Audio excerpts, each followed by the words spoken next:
Hello बच्चों, welcome to my YouTube channel. और आज हम करेंगे क्लास 9 की सामाजिक विज्ञान में भूगोल की वर्कशीट नंबर 38, जिसके अंदर हम पार्ट 5 कर रहे हैं प्राकृतिक वनस्पति व वन्य प्राणी।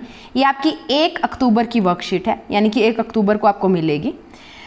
इसके अंदर हम देख लेते हैं भारत में विभिन्न प्रकार की जो प्राकृतिक वनस्पति है जो पाई जाती है। भारत की जो वनस्पति है उसको 5 भागों में जो है उसको विभाजित किया गया। पहले है उष्णकटिबंधीय वर्षावन, ठीक है, उष्णकटिबंधीय पर्णपाती यानी कि पतझड़ वाले जो होते हैं, कंटीले वन और झाड़ियाँ, ठीक है, जो कांटों वाली जो जहाँ पे पेड़ पौधे पाए जाते हैं, पर्वतीय वन यानी कि पर्वतीय क्षेत्रों के अंदर जो पाए जाते हैं पहाड़ों के ऊपर। उसके बाद में मैंग्रोव वन यानी कि जो डेल्टाई क्षेत्रों के अंदर नदियों के किनारों के ऊपर लगभग पाए जाते हैं या समुद्र के किनारे जो होते हैं, ठीक है। उसके बाद में वन बाय वन देख लेते हैं किसकी क्या विशेषता है और क्या चीज होती है इसके अंदर। तो सबसे पहले उष्णकटिबंधीय वर्षावन। वर्षावन का मतलब आपको पता लग गया होगा, ये उन क्षेत्रों में होते हैं जहां पे वर्षा अधिक होती है, यानी कि उन क्षेत्रों में होंगे जहां पे 200 सेंटीमीटर से अधिक की वर्षा होती है। और वो कहाँ पे होते हैं? पश्चिम घाटों में, लक्षद्वीप, अंडमान निकोबार द्वीप समूह, असम के कुछ क्षेत्रों के अंदर पाए जाते हैं।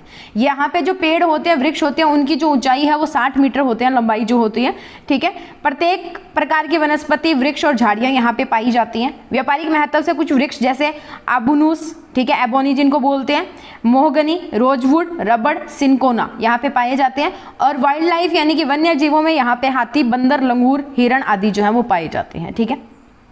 उसके बाद में दूसरा उष्णकटिबंधीय पर्णपाती वन। पर्णपाती मतलब जो पतझड़ वाले वन होते हैं। तो पतझड़ जो है वो पूरे इंडिया के अंदर आपको देखने को मिलते हैं। जैसे ही बसंत आती है तो वो दोबारा फलने फूलने लग जाते हैं। तो भारत के सबसे बड़े क्षेत्र में फैले हुए वन है और मानसूनी वन भी कहा जाता है। जैसे जैसे मानसून आएगा ये जो है पेड़ पौधे ग्रो करने बढ़ने शुरू हो जाते हैं। यहाँ पे ये उन क्षेत्रों में होते हैं जहाँ पे जो बारिश है वो 70 सेंटीमीटर से लेकर 200 सेंटीमीटर तक होती है, ठीक है, 70 सेंटीमीटर टू 200 सेंटीमीटर। ये वन जो है वो झारखंड, पश्चिम उड़ीसा और छत्तीसगढ़ में पाए जाते हैं। उष्णकटिबंधीय पर्णपाती वनों में सबसे प्रमुख प्रजाति सागौन है। व्यापारिक महत्व से कुछ वृक्ष पाए जाते हैं जैसे बांस हो गया, शीशम, ठीक है, इनकी लकड़ी जो है, शीशम की लकड़ी जो है वो फर्नीचर्स के लिए काम की जाती है। चंदन हो गया, कुसुम हो गया, अर्जुन और शहतूत, मलबरी जिसको बोलते हैं, शहतूत, ठीक है। इसके ऊपर जो है वो मलबरी ट्रीज के ऊपर क्या रखा जाता है? सिल्क के जो कीड़े हैं उनको रखा जाता है, ठीक है। उसके बाद में शुष्क पर्णपाती वन। शुष्क पर्णपाती वन अब अलग से हैं, ठीक है। एक हमारे पास थे उष्णकटिबंधीय पर्णपाती वन और अब है हमारे पास उसी का एक टाइप है, दैट इज शुष्क पर्णपाती वन। तो ये है हमारे पास उन क्षेत्रों में पाए जाते हैं जहाँ पे 70 सेंटीमीटर से कम वर्षा होती है। ये वन उत्तर प्रदेश तथा बिहार के मैदानों में पाए जाते हैं। उसके बाद में कंटीले वन और झाड़ियाँ, यह यहाँ पे जो पादप की प्रजातियाँ हैं वो है अकासिया, खजूर, यूफोबिया, ठीक है, यूफोर्बिया। उसके बाद में नागफनी यानी कि कैक्टस। उसके अलावा ये जो है वो पाए जाते हैं ज़्यादातर राजस्थान में या पंजाब के कुछ हिस्सों में और हरियाणा के कुछ हिस्सों में, जिनके अंदर कीकर और खेजड़ी वगैरह जो ट्रीज हैं वो पाए जाते हैं। पर्वतीय वन वहाँ पे होते हैं जहाँ पे ऊंचाई कितनी होती है? 1000 मीटर से 2000 मीटर की ऊंचाई वाले क्षेत्रों के अंदर ये पाए जाते हैं, ठीक है। इनमें चौड़ी पत्ती वाले ओक और चेस्टनट जैसे वृक्षों की प्रधानता होती है। 1500 से लेके 3000 मीटर की ऊंचाई के बीच शंकुधारी वृक्ष जैसे चीड़ का वृक्ष, देवदार, सिल्वर फर, स्प्रूस, सीडर आदि जो है वो पाए जाते हैं, ठीक है। उनकी लंबाई कितनी होती है? 1500 से लेके 3000 मीटर तक की। 3600 सेंटीमीटर से अधिक ऊंचाई पर शीतोष्ण कटिबंधीय वनों तथा घास के मैदानों का स्थान अल्पाइन वनस्पति ले लेती है। सिल्वर फर, जूनिपर, पाइन और बर्च इन वनों के मुख्य वृक्ष हैं। इन वनों में प्राय कश्मीरी महामृग जानवर कौन कौन से होते हैं? कश्मीरी महामृग, चित्रा हिरण, ठीक है, जंगली भेड़, खरगोश, तिब्बती बारहसिंगा, याक, हिम तेंदुआ, गिलहरी, रींछ, आइबेक्स, कहीं कहीं लाल पांडा और घने बालों वाली भेड़ और बकरियां जो है वो पाई जाती है। पहाड़ी जिनको भेड़ और पहाड़ी बकरियां जिनको कहते हैं हम, ठीक है। उसके बाद में मैंग्रोव वन। मैंग्रोव वन वहाँ पे होते हैं तटवर्ती इलाकों के अंदर जहाँ पे ज्वार भाटा आते हैं, इसलिए इनको ज्वारीय वन भी कहा जाता है, टाइडल फॉरेस्ट जिनको बोलते हैं। ये एक महत्वपूर्ण वनस्पति है। मिट्टी और बालू इन तटों पर एकत्रित हो जाती है। घने मैंग्रोव एक प्रकार की वनस्पति है जिनमें पौधों की जड़ें जो है पानी के अंदर डूबी रहती हैं। ये होते कहाँ पे? गंगा, ब्रह्मपुत्र, महानदी, गोदावरी, कृष्णा और कावेरी नदियों के डेल्टाई भागों में मिलती हैं। आपने एक सुंदरबन डेल्टा का नाम सुना होगा। उस सुंदरबन के अंदर एक ब्रह्मपुत्र डेल्टा में सुंदरी नाम का जो वृक्ष है वो पाया जाता है, जिसकी मजबूत लकड़ी जो है बहुत ज़्यादा मजबूत जो लकड़ी है उसकी होती है। इसके अलावा नारियल, ताड़, कयोड़ा, वेंगार के वृक्ष जो है विभिन्न भागों में पाए जाते हैं। और यहाँ पे वन्य जीवों में जो रॉयल टाइगर है, बंगाल रॉयल टाइगर एक प्रसिद्ध जानवर है, वो पाया जाता है, ठीक है।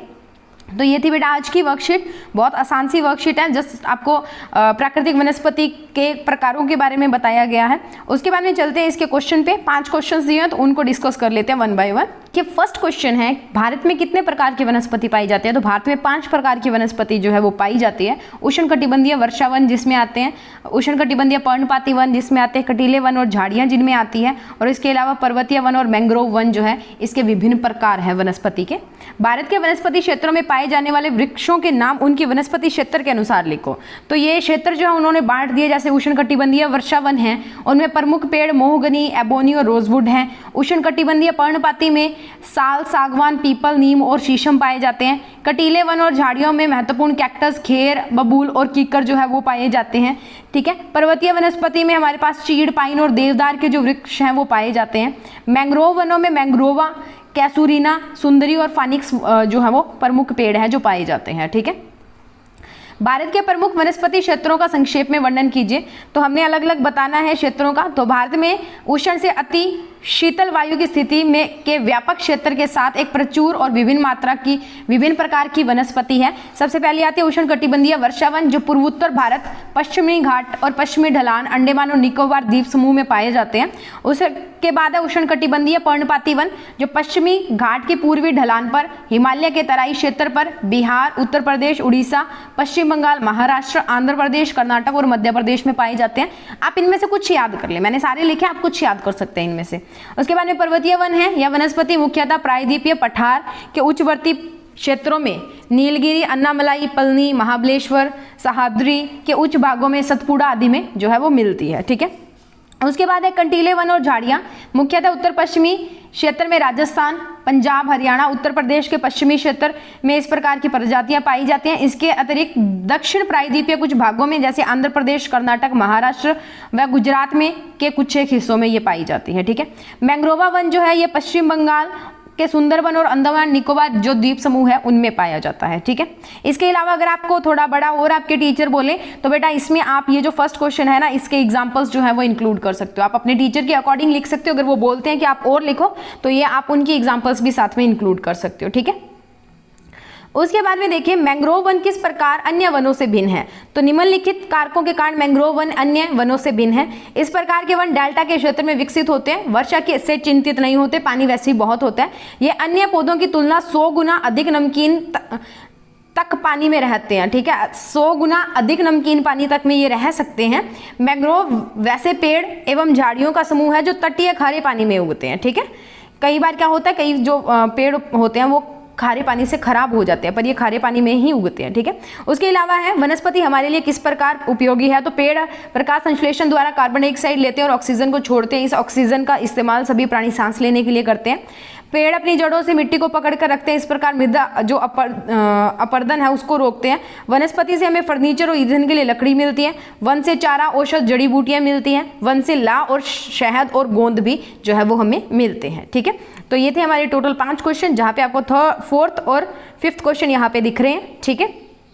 नेक्स्ट मैं आपको दिखा देती हूँ क्वेश्चन नंबर 3। ये है हमारा क्वेश्चन नंबर 3। अगर आपको टीचर बड़ा करने को बोल रहे हैं तो आप ऊपर से जो मैंने आपके पेड़ों के नाम लिखवाए हैं इनमें आप वो इसके अंदर इंक्लूड कर सकते हैं। ठीक है। उसके बाद में है क्वेश्चन नंबर 2, ये रहा, और क्वेश्चन नंबर 1 भी ये रहा। इसी के साथ हमारी वर्कशीट यहाँ पे खत्म होती है।